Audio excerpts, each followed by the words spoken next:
اللہ عذاب اپنے ان بندوں کو نہیں دے گا، ان کو دے گا جو صرف پاکستان کے شناختی کارڈ والے مسلمان ہیں، کہ مخلوق ہونے میں وہ بندے ہیں، بندے بنے نہیں وہ.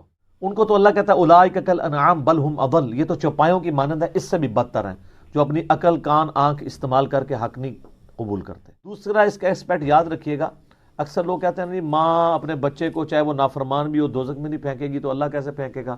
سر اس لیے کہ ماں پسیجتی ہے، اللہ پسیجتا نہیں ہے. اللہ ان احساسات سے آزاد ہے. اور یہ آپ کو کرسچنز بھی کہتے ہیں نا ہمارا گاڈ آل لونگ ہے، مسلمانوں کا گاڈ جو ہے وہ بڑا سخت ہے. ہم کہتے ہیں کہ یہ آپ کی ڈاکٹرین ہی غلط ہے. ہم دنیا میں ثابت کرتے ہیں آپ کی ڈاکٹرین اگر درست ہوتی، اگر گاڈ از آل لونگ ہے تو گاڈ دنیا میں روزانہ ہزاروں ایسی ماؤں کو موت کیوں دیتا ہے جن کے 4 چھوٹے چھوٹے بچے ہوں، 5 چھوٹے چھوٹے بچے ہوں؟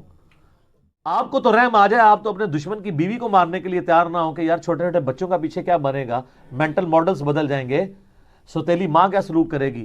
اور وہ اللہ اتنی ہزاروں ماؤں کو روزانہ موت دیتا ہے. اگر وہ آل لونگ ہے تو آپ ہوتے تو نہ دیتے، تو وہ کیوں دیتا ہے؟ اس کا جواب ان کے پاس کوئی نہیں سوائے اس کے کہ اللہ الصمد، اللہ بے نیاز، اس کی مرضی، وہ پسیجتا نہیں ہے. یہ پسیجنے والے احساسات ہمارے ہوتے ہیں. وہ گاڈ ہے، خدا ہے، الہ ہے، مخلوق نہیں ہے. خالق اور مخلوق میں یہی تو فرق ہے. اگلا سوال ہے علی بھائی، ہم نے بزرگوں سے سن رکھا ہے کہ اللہ تعالیٰ 70 ماؤں سے زیادہ محبت فرمانے والا ہے. اگر ایسا ہی ہے تو اللہ تعالیٰ قیامت کے دن بندوں کو عذاب کیوں دے گا؟ اس لیے کہ یہ آپ نے غلط سن رکھا ہے. اللہ، پہلے تو بات ہے یہ روایت کوئی ثابت نہیں ہے. یہ بات ٹھیک ہے کہ اللہ تعالیٰ اپنے نیک بندوں سے 70 تو بڑا تھوڑا ہے، کروڑوں گنا محبت کرتا ہے، لیکن وہ بندہ بندے دا پتر ہو گئے، باغیوں سے نہیں ہے. ٹھیک ہے نا؟ تو سر پھر وہ تو ایسے بندے بھی ہیں کہ جن کی شفاعت کی وجہ سے لوگ جنت میں جائیں گے.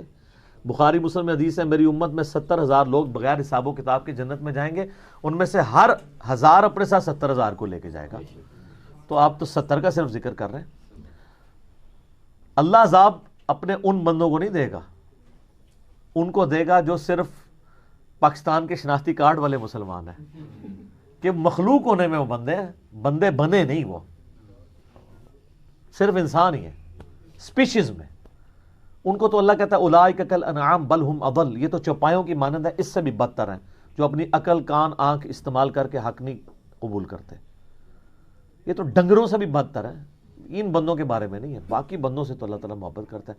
دوسرا اس کا ایسپیکٹ یاد رکھیے گا، اکثر لوگ کہتے ہیں نہیں ماں اپنے بچے کو چاہے وہ نافرمان بھی ہو دوزخ میں نہیں پھینکے گی تو اللہ کیسے پھینکے گا؟ سر اس لیے کہ ماں پسیجتی ہے، اللہ پسیجتا نہیں ہے. اللہ ان احساسات سے آزاد ہے. اور یہ آپ کو کرسچنز بھی کہتے ہیں نا ہمارا گاڈ آل لونگ ہے، مسلمانوں کا گاڈ جو ہے وہ بڑا سخت ہے. ہم کہتے ہیں کہ یہ آپ کی ڈاکٹرین ہی غلط ہے. ہم دنیا میں ثابت کرتے ہیں آپ کی ڈاکٹرین اگر درست ہوتی، اگر گاڈ از آل لونگ ہے تو گاڈ دنیا میں روزانہ ہزاروں ایسی ماؤں کو موت کیوں دیتا ہے جن کے 4 چھوٹے چھوٹے بچے ہوں، 5 چھوٹے چھوٹے بچے ہوں؟ آپ کو تو رحم آ جائے، آپ تو اپنے دشمن کی بیوی کو مارنے کے لیے تیار نہ ہو کہ یار چھوٹے چھوٹے بچوں کا پیچھے کیا بنے گا، مینٹل ماڈلز بدل جائیں گے، سوتیلی ماں کیا سلوک کرے گی. اور وہ اللہ اتنی ہزاروں ماؤں کو روزانہ موت دیتا ہے. اگر وہ آل لونگ ہے تو آپ ہوتے تو نہ دیتے، تو وہ کیوں دیتا ہے؟ اس کا جواب ان کے پاس کوئی نہیں سوائے اس کے کہ اللہ الصمد، اللہ بے نیاز، اس کی مرضی، وہ پسیجتا نہیں ہے. یہ پسیجنے والے احساسات ہمارے ہوتے ہیں. وہ گاڈ ہے، خدا ہے، الہ ہے، مخلوق نہیں ہے. خالق اور مخلوق میں یہی تو فرق ہے. ٹھیک ہو گیا؟ بالکل، جزاک اللہ.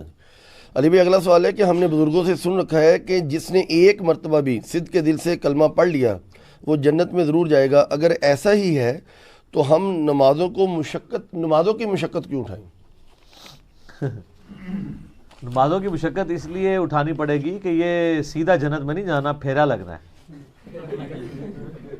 ان پھیروں سے بچنا ہے. لوگ کہتے ہیں پھیرا خیر لگ گیا تو کیا.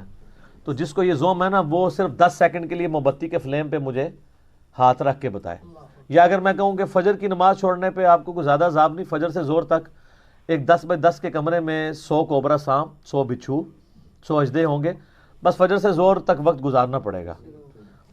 بندہ کہتا ہے اوہ یہ کیا ہو گیا، کیونکہ امیجن کر رہے ہیں. یہ تو کچھ بھی نہیں سر، بخاری مسلم کی حدیث ہے آخرت کی آگ دنیا سے 70 گنا زیادہ ہے دنیا کی آگ سے. تو چونکہ آخرت دیکھی نہیں ہے اس لیے دعوے کر دیتے ہیں. جس طرح ہم کہتے ہیں غلامی رسول میں موت بھی قبول ہے, تو وہ کون سی دینی ہے, نہ کوئی وقت آیا تھا مار لو نعرہ. جو اپنی جیب میں ہے وہ قبول نہیں ہے. داڑھی, نماز, حجاب نہیں قبول, موت بھی قبول ہے. تو سر یہ اتنا آسان معاملہ نہیں ہے. یہ ایک پھیرا بھی اتنا مشکل ہے کہ صحیح مسلم میں حدیث ہے کہ اللہ تعالیٰ دنیا میں جس نے مفلسی کی زندگی گزاری ہوگی نا, فرشتوں کہے گا ایک ذرا پھیرا سے جنت کا لگواؤ. ایک پھیرا لگے گا, اللہ کہے گا دنیا میں کوئی تکلیف دیکھی ہو, کہے گا نہیں یا اللہ تیری عزت کی قسم سب کچھ بھول گیا ہوگا. اور وہ جس نے عیاشی کی زندگی گزاری ہوگی, اللہ کہے گا ذرا اس کا ایک پھیرا لگا رہے, بڑا کہنا سی ایک پھیرا ہی لگے گا.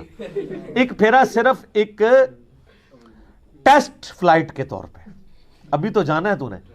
اللہ کہے گا اس ٹریلر کے بعد کہ ہاں بھائی کوئی دنیا میں سکھ دیکھا, کہے گا تیری عزت کی قسم کوئی سکھ نہیں دیکھا. تو یہ کہنا آسان ہے کہ ایک پھیرا لگے گا. کلمہ پڑھنے والا الٹیمیٹلی جائے گا اگر موت کے وقت تک اس کا ایمان سلامت رہا, پھر عذاب بھگتے گا, پتہ نہیں کتنا عرصہ رہے گا. اللہم اجرنا من النار, آمین. وہ پھر ٹھیک ہے. بخاری مسلم حدیث ہے جس نے صدق کے دل سے ایک دفعہ بھی کلمہ پڑھا, اینڈ پہ اللہ تعالیٰ مجھے اجازت دے گا کہ اسے دوزخ سے نکال لیا جائے. لیکن وہ تو پتہ نہیں کیا کتنا عرصہ گزر چکا ہوگا. ہم تو سارے اس امید پہ ہیں کہ بلا حساب و کتاب ہی جنت میں جائیں. تو یہ امید خالی رکھنی نہیں ہے, اس کے لیے ایفرٹ بھی پٹ کرنی ہے. ہاں یہ اصل چیز ہے. ٹھیک ہے.